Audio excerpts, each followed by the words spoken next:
मोहब्बत जाग उठी है नीली है सलवार नीला कच्छा है, अब न दूंगी बालम पेट में बच्चा है। दोस्तों, मैं आपके साथ आपका दोस्त साइंटिस्ट जंगलों में राज बिल्लियों का चलता है। बिल्ली परिवार की दो सबसे बड़ी प्रजाति यानी शेर एवं बाघ अपनी ताकत और हथियारों के दम पर पूरे जंगल को एक बेहतरीन आहार श्रृंखला में ग्रो हुए हैं। भारत के जंगलों और अफ्रीका के खुले मैदान जंगलों में शेर अपनी शानदार रणनीति एवं सूझबूझ का प्रदर्शन करते हैं, तो वहीं दूसरी ओर भारत समेत कई दूसरे एशियाई देशों के घने बारसावानों में बाघ अपनी ताकत एवं काबिलियत का दमखम दिखाते हैं। खुले मैदाने में घात लगाकर आगे बढ़ाने के स्थान कम है, इसलिए यहाँ शिकार और भी ज्यादा मुश्किल हो जाता है। यही वजह है कि शेरों ने एक साथ समूह में रहना शुरू कर दिया ताकि एक साथ मिलकर शिकार को चारों ओर से घेरकर मारा जा सके। वहीं दूसरे ओर बारसावनों में घनी झाड़ी हुई या पेड़ पौधों के बीच छुपकर आगे बढ़ाना आसान होता है, इसलिए बाघों को एक साथ रहने की आवश्यकता नहीं पड़ती। अपने गद्देदार पंजों से बिना कोई आवाज किए आगे बढ़ता बाघ धीरे धीरे शिकार के बेहद नजदीक जाता है और झपट का शिकार का काम तमाम कर डालता है। लेकिन क्या हो यदि अकेले शिकार करने की बजाय बाघ भी शेरों की भांति झुंड बनाकर रहने लगे और एक साथ मिलकर शिकार करने लगे? तो चलिए इसी संभावना को लेकर आज के वीडियो को शुरू करते हैं। दोस्तों, बाघ संसार की सबसे बड़ी बिल्ली है। यह 11 से 12 फीट लंबी और 300 किलो से भी अधिक भारी हो जाते हैं। अपने इस लंबे चौड़े आकार और ताकत के दम पर बाघ अकेले ही किसी गोर को नीचे गिरा कर मारते हुए देखे जा सकते हैं। गौर एक प्रकार की जंगली गाय है जो 1000 किलो तक भारी हो जाती है। यदि शेरों को गोर का शिकार करने का मौका मिले तो शायद ही कोई अकेला शेर गोर को मार पाएगा। भारी भरकम शरीर वाले बाघ बेहद ही फुर्तीले भी होते हैं। एक बाघ 65 किलोमीटर प्रति घंटे की रफ्तार से अपने शिकार का पीछा कर लेता है और 26 फीट की लंबाई एवं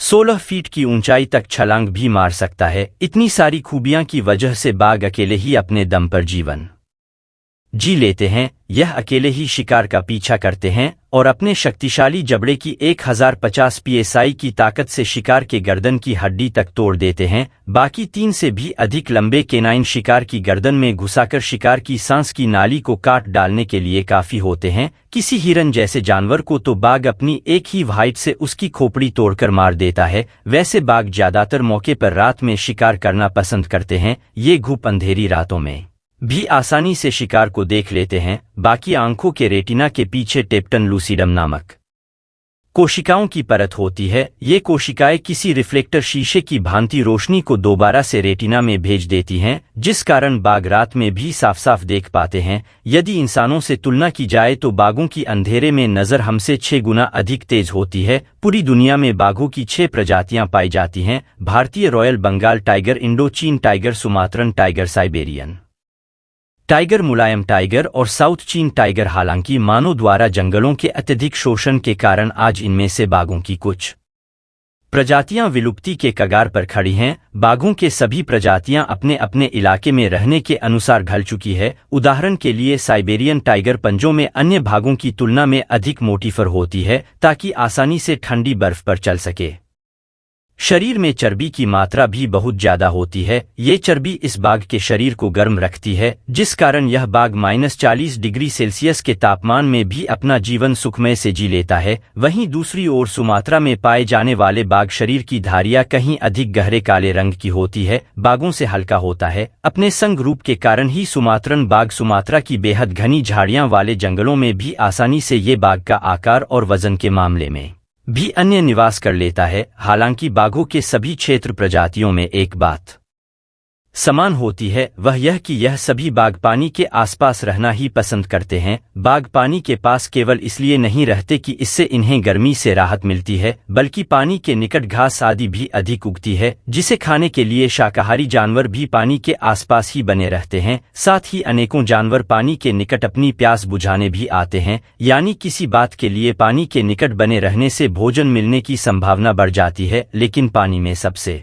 बड़ा खतरा यानी मगरमच्छ भी मौजूद होते हैं, किंतु बाघों के लिए मगरमच्छ उतनी बड़ी चुनौती नहीं है। बाघ मगरमच्छों तक को भी अपने शिकार में शामिल करते हैं। एक बाघ जानता है कि मगरमच्छ का कमजोर हिस्सा कहाँ है और बाघ बड़े ही बेहतरीन तैराक भी होते हैं। तभी तो जहाँ एक और शेर पानी में मगरमच्छ को देखकर भाग खड़े होते हैं, वही बाघ उल्टा मगरमच्छ को ही भगा देते हैं। दोस्तों, इस तरह से देखा जाए तो वाकई में शेरों से कहीं अधिक विशेषताएं हैं, किंतु एक साथ मिलकर रहने की अपनी एक विशेषता के कारण शेर बाघों से कहीं अधिक कामयाब शिकारी बन गए हैं। लेकिन यदि बाघ भी शेरों की भारतीय एक साथ मिलकर रहने लगे तो शायद जंगल ही बर्बाद हो जाएंगे, क्योंकि शेरों को खुले मैदान में शिकार करना पड़ता है और इन मैदान में हिरन जैसे तेज दौड़ने वाले जानवरों को शेर पकड़ नहीं पाते। वही भैंस जैसे ताकतवर जानवर का शिकार मिलकर ही किया जा सकता है। इसलिए एक साथ रहना शेरों की मजबूरी है, विलुप्त कर देंगे। अभी तक बाघों के अकेले रहने से कई बार जंगली कुत्ते तक बाघ को भी मार देते हैं। वर्ष 2004 में भारत में 50 से अधिक जंगली कुत्तों ने एक साथ मिलकर बाघ पर हमला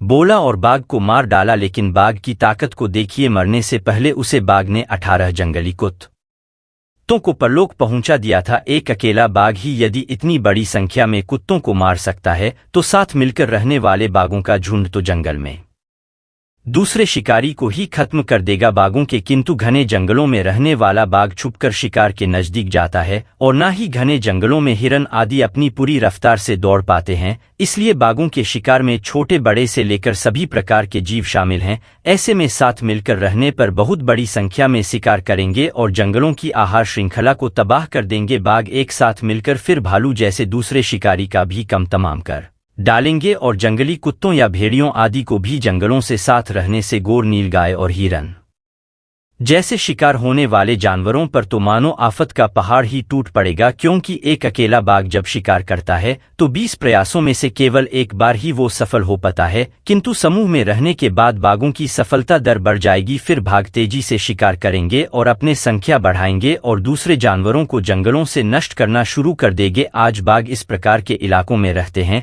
जहां वो आसानी से अकेले छुपकर और घात लगाकर शिकार कर सकते हैं, लेकिन एक साथ मिलकर रहने के बाद बाघ शेरों की भांति ऐसे खुले मैदान में भी शिकार करने के काबिलियत हासिल कर लेंगे जहां छुपने के स्थान नहीं है। यानी अब बाघों का इलाका फैलने लगेगा, जिससे पूरे जंगली जीवन चक्र पर असर पड़ेगा। भारत जैसे देश में तो शेरों और बाघों के बीच सीधा मुकाबला भी शुरू हो जाएगा, क्योंकि यहाँ बाघ और शेर दोनों ही जानवर पाए जाते हैं। एक समूह की खाने की आवश्यकता भी अधिक होती है। वर्तमान में बाघ औसतन सप्ताह में एक बार शिकार करता है, लेकिन एक साथ मिलकर रहने पर और भोजन की जरूरत बढ़ाने पर प्रतिदिन कई शिकार करेंगे। यह घास चरने वाले जानवरों को भी बाघों से बचने के लिए कोई नई रणनीति बनानी पड़ेगी। अगर बाघ लगातार समूह में रहकर शिकार करते रहे तो उनके लिए शिकार करना आसान हो जाएगा। यानी बाघों को इतने बड़े और ताकतवर शरीर की आवश्यकता नहीं रहेगी, जिस कारण इवोल्यूशन प्रक्रिया के चलते धीरे धीरे बाघों का आकार एवं वजन भी कम होने लगेगा। एक साथ रहने के कारण बाघों को शेरों की भांति एक सामाजिक ढांचा भी तैयार करना होगा। शेरों का समूह जब भी शिकार करता है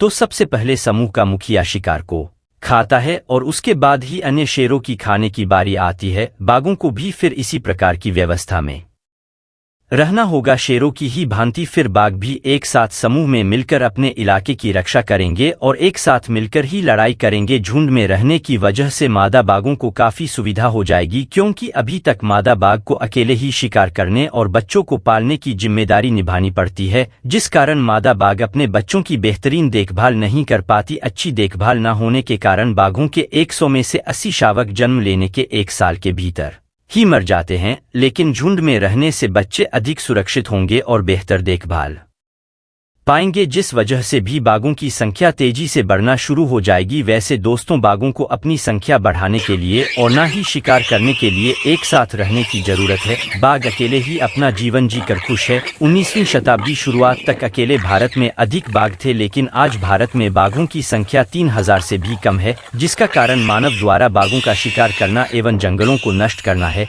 यानी बाघों के बेहतर जीवन के लिए ये जरूरी नहीं है कि बाघ एक साथ मिलकर रहे, बल्कि जरूरी यह है कि इंसान जंगलों का दोहन छोड़ दें और बाघों को उनके इलाके में शांति से जीने दे। वीडियो देखने के लिए आपका बहुत बहुत धन्यवाद। मैं आपका दोस्त साइंटिस्ट फिर मिलेंगे किसी और वीडियो में। Thank you.